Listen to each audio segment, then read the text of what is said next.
Hello everyone, welcome to Black Mirror Horror. कैसे हैं आप सब? आई होप आप सब ठीक होंगे।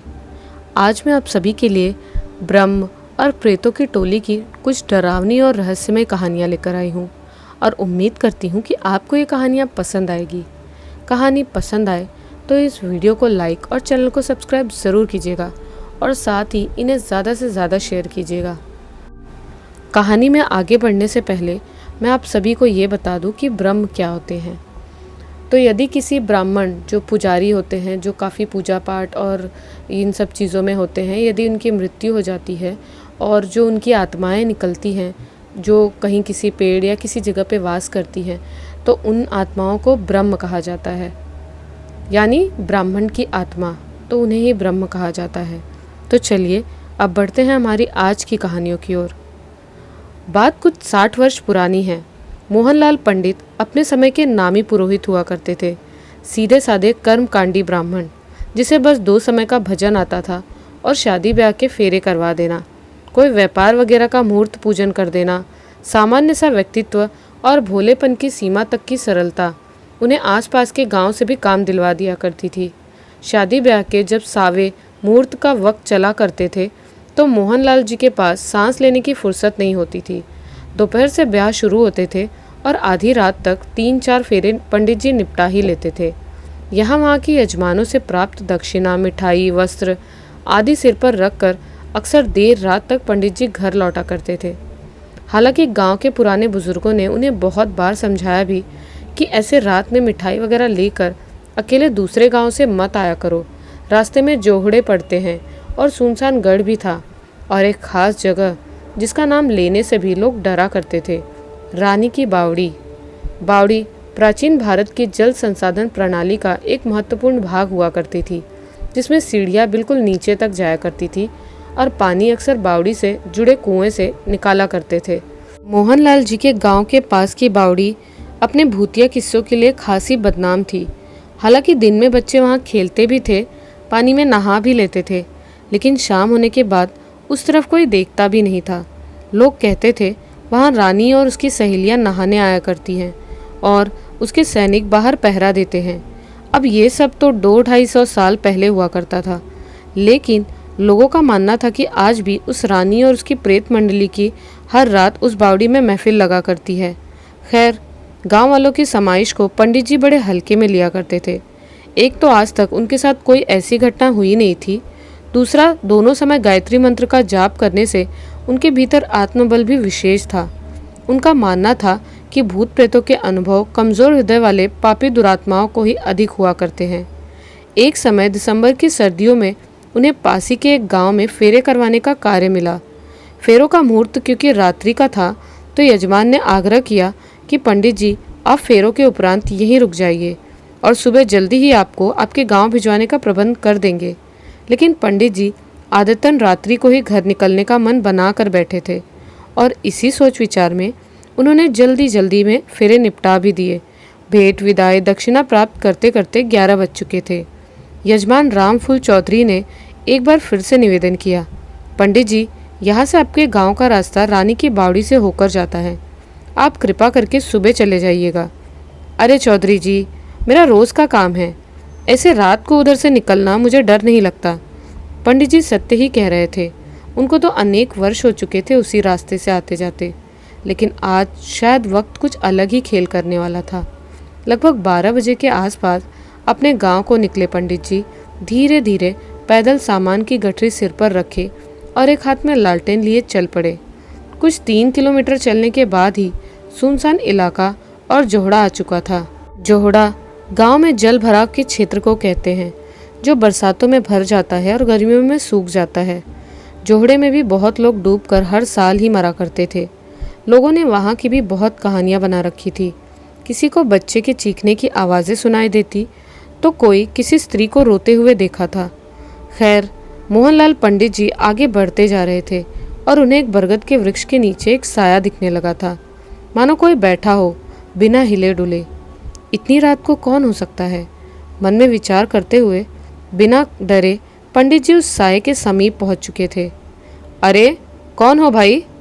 साये ने कंबल से खुद को ढक रखा था। बताओ, कौन हो? कौन से गांव से हो? ये कोई सोने की जगह है?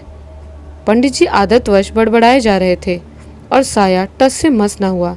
पंडित जी ने आखिर उसका कंबल खींचकर हटा ही दिया और उनको अपने जीवन का सबसे बड़ा झटका उसी पल लगा था।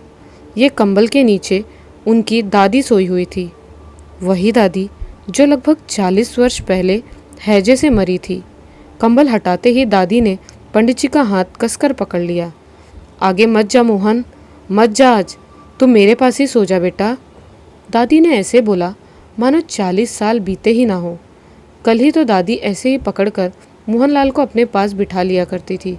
मोहनलाल ने अपने इष्ट का स्मरण कर गायत्री मंत्र जप करना जोर जोर से शुरू कर दिया और अपनी शिखा व यज्ञोपवीत संभाला। ब्राह्मण के रक्षा कवच हुआ करते हैं शिखा, यज्ञोपवीत व गायत्री मंत्र। मोहनलाल के इस उपक्रम से दादी की पकड़ ढीली हो चुकी थी। झटके से मोहनलाल ने अपना हाथ छुड़वाया और जितना तेज भाग सकते थे भागे। अपने जीवन में शायद ही ऐसे कभी वो भागे हो।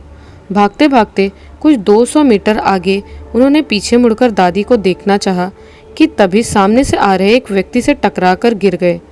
उस व्यक्ति ने मोहनलाल जी का सारा सामान समेटते हुए क्षमा याचना की और कहा, पंडित जी ऐसे कहाँ भागते जा रहे हैं? भूत देख लिए क्या आज? वो व्यक्ति हंसते हुए ही कहा था, लेकिन मोहनलाल जी सदमे से उबर नहीं पाए थे, इसीलिए उन्होंने कोई जवाब न दिया।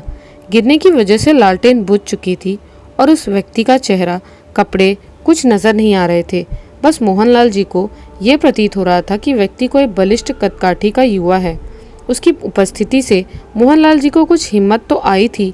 कुछ संयत होकर मोहनलाल जी ने संक्षेप में उस युवक को सारी बात बताई। युवक ने सब कुछ सुनकर गंभीरता पूर्वक कहा, तब तो मैं उचित समय पर ही आपसे टकरा गया हूँ आदरणीय। एक तो आपकी रक्षा हो गई, दूसरा मेरा कार्य भी सिद्ध हो जाएगा।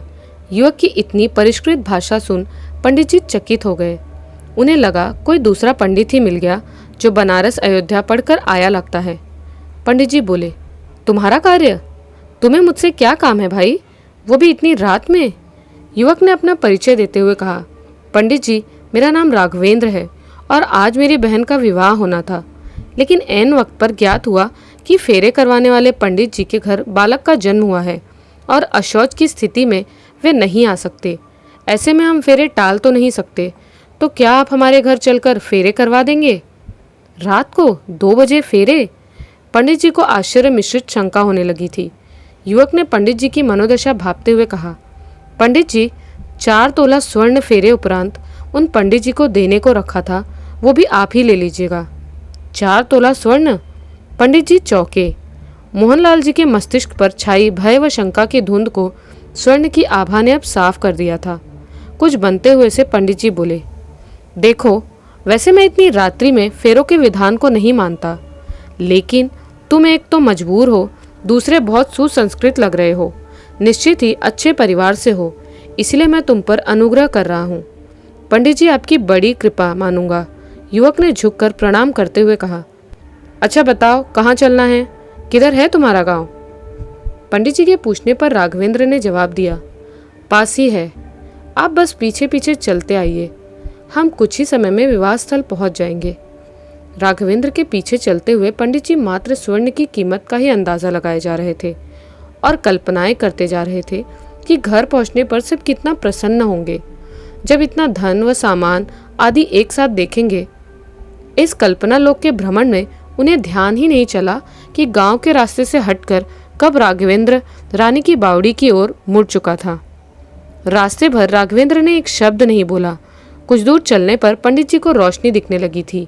बहुत सी मशालें जल रही थी। पुराने जमाने के तोरण, सजावटें आदि वहां लगे थे। पास जाकर देखा तो सभी स्त्री पुरुषों के वस्त्र भी ऐसे थे मानो 200-300 वर्ष पहले पहने जाते थे। अब पंडित जी ने ध्यान से देखा तो राघवेंद्र भी राजसी वेशभूषा में था। भला आजकल ऐसे कपड़े कौन पहनता है? पंडित जी सोच ही रहे थे कि राघवेंद्र ने कहा, पंडित जी हम राजघराने के क्षत्रिय हैं, सोचा विवाह में परिधान राजसी रखें। रजवाड़ों को तो परंपराओं का ध्यान रखना ही चाहिए ना। जी जी बिल्कुल, मुझे तो बहुत प्रसन्नता हो रही है कि ऐसे परिवार में विवाह संपन्न करवाने का अवसर मुझे मिला है। पंडित जी मानो चहक रहे थे वो सब देखकर। आइए आपको मंडप में ले चलूं। राघवेंद्र ने बहुत प्रेम से कहा और एक तरफ चलने का इशारा किया।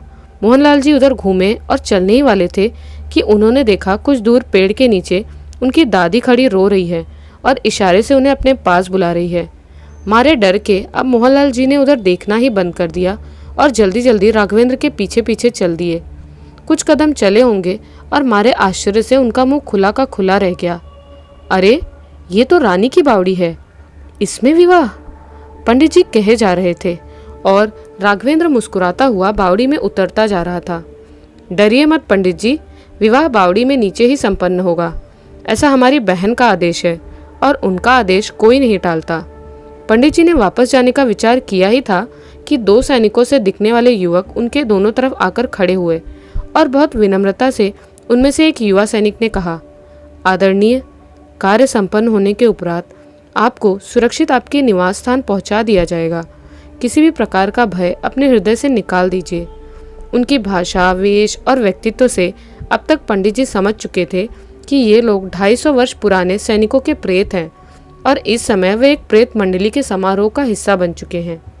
चुपचाप भगवान का स्मरण करते हुए वे आगे बढ़ते जा रहे थे और सामने विवाह का मंडप दिखने लगा था, जहाँ एक बहुत ही सुंदर युवती दुल्हन के वेश में बैठी थी। पंडित जी अनुमान लगा ही रहे थे कि ये रानी हो सकती है। तभी एक ओजपूर्ण स्त्री स्वर ने उनका ध्यान अपनी ओर खींचा। पंडित मोहनलाल जी, आप मेरी प्रजा होने के नाते मेरे आदेश से बंधे हैं, फिर भी मैंने आपको सम्मान से यहाँ बुलवाया है, अतः भागने का विचार पूर्णतः त्याग कर अपने कर्तव्य कर्म का निर्धारण कीजिए। ये रानी की आवाज़ थी। पंडित जी की नज़र उसोर गई तो सिहर से गए। भव्य गहनों से लदी दिव्य आभा वाली एक अत्यंत सुंदर स्त्री थी वह। पंडित जी, ये कन्या मेरे प्रधान अंगरक्षक की बहन है और इसका विवाह सेनापति के पुत्र के साथ हमने आज के दिन तय किया है। रानी ने संक्षिप्त में स्थिति का परिचय करवाया और अपने आसन पर सेविकाओं के मध्य बैठ गई। पंडित जी समझ चुके थे कि आज इन प्रेतों का विवाह करवाना ही पड़ेगा, नहीं तो कल इनके मध्य ही बैठे मिलेंगे। कुछ सोच विचार कर पंडित जी ने झुककर रानी को प्रणाम किया और कहना शुरू किया, महारानी जी, मैं रात्रि में शौच आदि की वजह से अशुद्ध अवस्था में हूँ और ऐसे में फेरे करवाना धर्म विरुद्ध है। आप गर्म जल की व्यवस्था करवा दे तो मैं स्नान कर शुद्ध हो जाऊं और पूरे मन से अपना कर्तव्य निभा लूं। पंडित जी ये सब सामान्य होने के लिए कह रहे थे, हालांकि वे मन बना चुके थे फेरे करवाने का और स्वर्ण का लोभ भी बढ़ता ही जा रहा था। रानी को यह बात सही लगी और उसने सैनिकों को गर्म पानी की व्यवस्था का आदेश दिया। पंडित जी ने पानी की बाल्टी लेकर एक वृक्ष के पीछे नहाने की सोची और पास ही एक पीपल के पेड़ के पीछे चल दिए। कुछ दूर दो सैनिक निगरानी में खड़े थे। वहां पहुंचते ही पंडित जी भगवान को याद कर रोने से लगे थे और कैसे जैसे संयत होकर स्नान करने की सोच ही रहे थे कि उन्हें महसूस हुआ कि कोई उनके दाएं तरफ के पेड़ के नीचे से उनको इशारा कर रहा है। ध्यान से देखने पर समझ आया कि ये तो उनकी दादी थी। पंडित जी सैनिकों से नज़र बचाते हुए उस पेड़ की ओर गए और दूर से ही रोते हुए हाथ जोड़कर बोले, दादी, मैंने क्या पाप कर दिए जो आप और ये रानी की प्रेत मंडली मेरे पीछे पड़ गई। बेटा, मैं पीछे नहीं पड़ी थी, मैं तो तुझे बचाना चाहती थी, इसीलिए उस पेड़ के नीचे तुझे रोक रही थी, क्योंकि वहाँ तक रानी की प्रेत मंडली का प्रभाव नहीं रहता। दादी ने कहना जारी रखा, बेटा, अभी भी तुझे मैं बचा सकती हूँ। तू सोच रहा होगा यहाँ विवाह करवा के सोना चांदी लेकर तू घर चला जाएगा। अरे नादान, ये तुझे सुबह होने से पहले पानी में डुबो के मार देंगे और तू हमेशा के लिए इनकी मंडली का पंडित बनकर रहेगा। ये लोग बहुत दिनों से तुझ जैसे व्यक्ति की प्रतीक्षा में थे।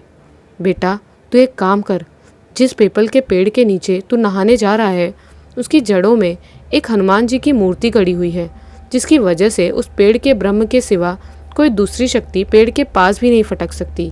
तू जल्द से जल्द वहां पहुंचकर स्नान कर और वृक्ष के ब्रह्म को दंडवत प्रणाम कर, वहीं बैठकर अपने दैनिक पाठ कर जाप शुरू कर दे। हनुमान जी की मूर्ति उस तरफ होगी जहाँ तेरे नहाए हुए पानी का बहाव बहकर नहीं जाएगा। उस दिशा में मुख करके जप करना। पंडित जी सुने जा रहे थे और मानो उनमें प्राण वापस लौट रहे थे। उन्हें अपनी गलती का भी एहसास हुआ कि क्यों उन्होंने अपनी ही दादी पर शक किया और लोभ व मूर्खता से इस प्रेत मंडली के जाल में फंस गए। लेकिन बेटा, ये मंडली भले ही वृक्ष के नीचे न जा पाए, परंतु तुझे वहां से हटाने के सारे प्रयत्न करेगी। तू चाहे जो हो जाए, उठना मत। भोर होते ही सारी प्रेत लीला शांत हो जाएगी। पंडित जी ने अब रोते हुए अपनी दादी के पैर पकड़ लिए। दादी, मुझे क्षमा कर दो, मैं आपको ही गलत समझ रहा था। बेटा, तू अब समय व्यर्थ ना कर, कहकर दादी अदृश्य हो गई। पंडित जी ने तुरंत पीपल के वृक्ष के नीचे जाकर हनुमान जी का स्मरण कर स्नान आरंभ किया और वस्त्र बदलकर वहीं आसन, पात्र आदि निकालकर पहले पीपल के ब्रह्म को दंडवत प्रणाम किया और फिर हनुमान जी की प्रतिमा की दिशा समझकर उन्हें प्रणाम किया और गायत्री जाप शुरू कर दिया। दिग्बंधन, स्वरक्षा, न्यास आदि करते हुए पंडित जी में सात्विक तेज का संचार होने लगा था और बीच बीच में उन्हें ये भी लग रहा था कि कोई वृक्ष के ऊपर से उन्हें देखे जा रहा था। उधर जब आधे घंटे के ऊपर होने पर भी पंडित जी नहीं आए तो रानी ने अंगरक्षक राघवेंद्र को भेजा। उसने आकर सैनिकों से पूछा कि पंडित जी कहाँ हैं। तो सैनिकों ने बताया कि स्नान के बाद से वे वृक्ष के नीचे ही बैठे हैं। अब राघवेंद्र को विस्मय हुआ और चिल्लाकर उसने सैनिकों से कहा, अरे मूर्खों, इस वृक्ष के निकट भी क्यों जाने दिया तुमने उस पंडित को? जानते नहीं कि वो ब्रह्म का स्थान है और हम में से कोई उसके निकट नहीं जा सकता। गुस्से से फुफकारता हुआ राघवेंद्र पीपल के वृक्ष के पास पहुंचा और एक उचित दूरी से चिल्लाकर बोला, अरे ओ पंडित जी, स्वर्ण की मात्रा बढ़ानी पड़ेगी क्या? कैसे नियत खराब कर लिया आपने। पंडित जी जप किए जा रहे थे, लेकिन भीतर से वे कांप रहे थे। 100 तोला स्वर्ण आपका जीवन बदल सकता है पंडित जी, आंख खोलकर तो देखिए। पंडित जी ने आंखें खोलकर देखा। सामने एक थाल में स्वर्ण मुद्राओं के ढेर लगे हुए थे और राघवेंद्र खड़ा था। एक बारगी पंडित जी का ईमान डोलने लगा था, लेकिन कैसे जैसे फिर से नेत्र बंद कर वे जप करने लगे। कुछ ही देर में उन्हें जोर जोर से चिल्लाने की आवाज़ें आने लगी, स्त्री और पुरुषों की आवाज़ें। हाहाकार मचने लगा था। उन्होंने आंख खोलकर देखा तो खून में लथपथ सैनिकों की टोली उनको देखकर चिल्ला रही थी। एक और विभत्स सी वो रानी नजर आ रही थी, जो अब भव्य या दिव्य नहीं बल्कि भयानक स्वरूप वाली दिख रही थी। वे सब उस वृक्ष के पास आने का प्रयास कर रहे थे और उनको रोक रहा था एक बलिष्ठ सा व्यक्ति, श्वेत धोती पहने हुए, यज्ञोपवीत धारी, अधेड़ उम्र का कोई साधक जिसने गले में रुद्राक्ष की मालाएं पहन रखी थी। पंडित जी के विस्मय की कोई सीमा न रही। उस दृश्य ने मानो उनके समय को रोक दिया था। एक टक से वे उस आश्चर्यचकित कर देने वाले द्वंद्व को देख रहे थे और इस सब में वे अपने जप छोड़ दिए थे। तभी उस रक्षक साधक ने पीछे मुड़कर गरजते हुए कहा, अरे ओ पंडित, जप करता रहे। पंडित जी मानो नींद से जागे और पुनः अपनी जप साधना में लग गए। कुछ 2 घंटे चले दृश्य के बाद भोर होने लगी और एक एक करके प्रेत मंडली के सदस्य अदृश्य होने लगे।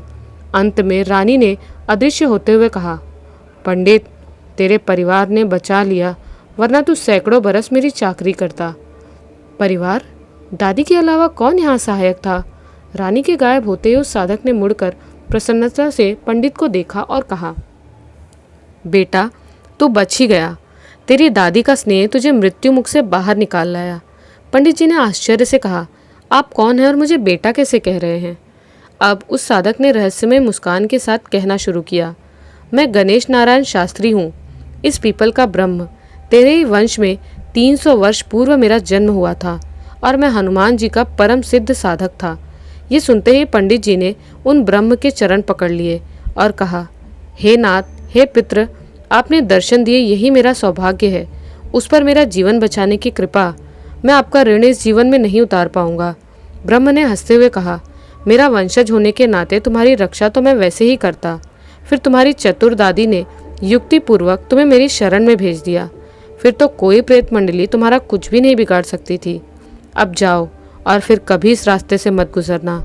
रानी की प्रेत मंडली शक्तिशाली होती जा रही है और शायद भविष्य में मैं भी उनसे तुम्हारी रक्षा न कर पाऊँ। इतना कहकर ब्रह्म अदृश्य हुए और पंडित जी अपना सामान समेटकर वहां से रवाना हुए। घर पहुंचने के रास्ते में पंडित जी निश्चय कर चुके थे कि इस बावड़ी के प्रेत मंडली से गांव वालों को वे मुक्त करवा के मानेंगे, ताकि जो उनके साथ हुआ वो किसी अन्य के साथ कभी ना हो।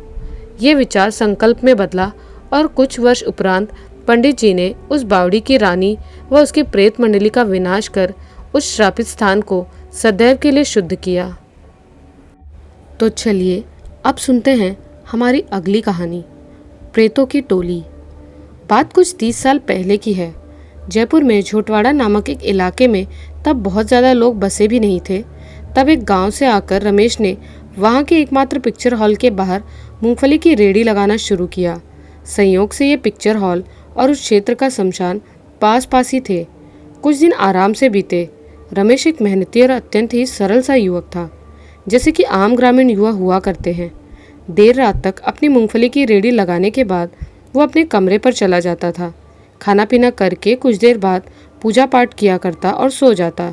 2-2.5 महीने बीते और एक रात करीब 10 बजे 7 आदमी एक साथ उसकी रेहड़ी पर आए और मूंगफली खरीदने लगे। बातों ही बातों में उसके विषय में पूछताछ की जाने लगी और रमेश अपने सहज स्वभाव के चलते सब बताता गया, अपनी गरीबी और घर की स्थिति के विषय में भी। जाते जाते वे सातों लोग रमेश को आश्वासन दे गए कि अब उसके दिन फिरने वाले हैं। रमेश ने उनकी बातों पर ज़्यादा ध्यान नहीं दिया और अपना काम खत्म कर कमरे पर जा पहुंचा। रात को पूजा पाठ भोजन आदि से निवृत्त होकर जब उसने सोने की तैयारी की तब लगभग 12 बजने में थे। अभी रमेश ने सोने की कोशिश की ही थी कि गेट पर किसी के थपथपाने की आवाज़ हुई। इतनी रात को कौन होगा, वो भी सीधे कमरे के बाहर ही। उसे लगा मकान मालिक या कोई और किराएदार हो सकता है। रमेश ने उम्मीदी सी आंखों से दरवाज़ा खोला तो सामने उन्हीं 7 लोगों को पाया जो उससे मूंगफली खरीद कर गए थे और उसकी समस्या खत्म होने का आश्वासन रहस्यमय अंदाज में देकर गए थे। दरवाज़ा खोलते ही सातों लोग अंदर आए और कमरे में एक गोला सा लगाकर बैठ गए और अपनी ही बातों में व्यस्त हो गए, मानो उनको रमेश से मतलब ही ना हो। रमेश उनकी बातों से कुछ भी अंदाज़ा नहीं लगा पा रहा था, लेकिन उनकी संख्या को देखते हुए डरा हुआ भी था, अतः चुपचाप बैठा रहा। रात 3 बजे वे लोग अचानक से उठे और 700 रुपये रमेश को देकर जाते हुए बोल गए कि कल भी 12 बजे हम आएंगे और यही महफिल जमेगी, तैयार रहना। रमेश को कुछ समझ नहीं आया, लेकिन ये 700 रुपये मिलने पर यह संतोष रहा कि महीने भर की कमाई एक रात में हो रही हो तो क्या समस्या है। अगली रात भी वही घटना दोहराई गई और फिर 700 की कमाई ऐसे ही 2 महीने बीत गए और रमेश के दिन फिरने लगे। वहाँ गांव में भी सब अच्छा होने लगा। पशु दूध ज़्यादा देने लगे। पिताजी, जो कि गांव के पुरोहित का कार्य करते थे, उनको लगातार अच्छा काम मिलने लगा। ऐसे में भला और रमेश अधिक चाह भी कह सकता था। नित्य रात्रि में उन 7 व्यक्तियों की प्रतीक्षा करने लगा वो, और वे सातों उसे अपना मित्र कहने लगे थे। उन्होंने रमेश से बार बार ये भी पूछा कि अधिक पैसा चाहिए हो तो खुलकर कहे। बस उनकी एक ही शर्त थी कि उनके विषय में रमेश को किसी से चर्चा नहीं करनी है। रमेश को भी क्या समस्या थी। खैर, उन्हीं दिनों दीपावली आई और रमेश को अपने गांव जाना पड़ा, जहां लोकाचार में दीपावली के अगले दिन सभी रिश्तेदारों के यहाँ चरण स्पर्श करने जाने की परंपरा थी। इसी क्रम में वो अपने मामा के यहाँ भी गया, जो निकट के गांव में रहते थे। रमेश के मामा तंत्र साधक और देवी दुर्गा के परम उपासक थे। जैसे ही रमेश अपने मामा के समक्ष पहुंचा और उनको चरण स्पर्श कर जाने लगा, मामा जी ने उसे आवाज़ देकर बुलाया और गौर से देखना शुरू किया। रमेश, तुम ये प्रेत लीला में कैसे फंस गए? सीधा सवाल दागा था मामा जी ने। रमेश को कुछ समझ न आया। कैसी प्रेत लीला मामा जी? रमेश डर मिश्रित आश्चर्य से भर चुका था। मामा जी ने कुछ देर ध्यान दिया और आंखें खोलकर कहा, रमेश, ज़रा अपने जेब से पैसे निकाल के देना। रमेश ने 100 का नोट निकालकर मामा जी को दिया। नोट को मुट्ठी में दाबे आंखें बंद कर मामा जी मुस्कुराने लगे। कुछ मिनटों बाद आंखें खोलकर बोले, रमेश, उन 7 लोगों का नाम जानते हो? रमेश को अब डर लगने लगा था। वो सीधे मामा जी के पैर पकड़कर रोने लगा। मामा जी, मुझे उन सब ने मना किया था कुछ भी बताने को। मैंने कभी नाम तक नहीं पूछा। ये सब क्या चल रहा है मेरे साथ? मामा जी ने बताना शुरू किया। रमेश, ये 7 प्रेत हैं और ऐसा नहीं कि शुरू से ये 7 ही थे। कुछ साल पहले ये 6 थे और तुम्हारे जैसे ही किसी मनुष्य के साथ मित्रता कर उसे पैसे वाला बनाया और फिर कुछ समय बीतने पर अपनी टोली में शामिल कर लिया। अगला नंबर तुम्हारा ही है रमेश। टोली अब 7 से 8 में बदलने वाली है। तुम 10 दिन और ना मिलते तो शायद तुम्हारे अंतिम संस्कार में ही तुम्हारी देह देख पाता मैं। रमेश अब फूट फूट कर रोने लगा था। मामा जी, मुझे बचा लीजिए। मैं मर गया तो माता पिताजी का क्या होगा? आप ही बचा सकते हैं मुझे।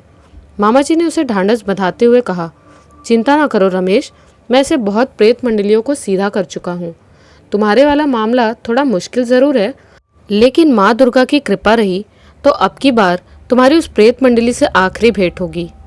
मामा जी ने एक सिद्ध यंत्र और हवन की भभूत एक तावीज में बांधकर रमेश के गले में पहनाया और कुछ मंत्र आदि सिखाकर रमेश को आश्वस्त किया कि अब वे प्रेत उसका कुछ नहीं बिगाड़ सकते। मामा जी का कहना मानते हुए अगले दिन रमेश वापस शहर लौटा और काम पर लग गया। रात हुई और ठीक 12 बजे दरवाजे पर चीर परिचित आहट हुई।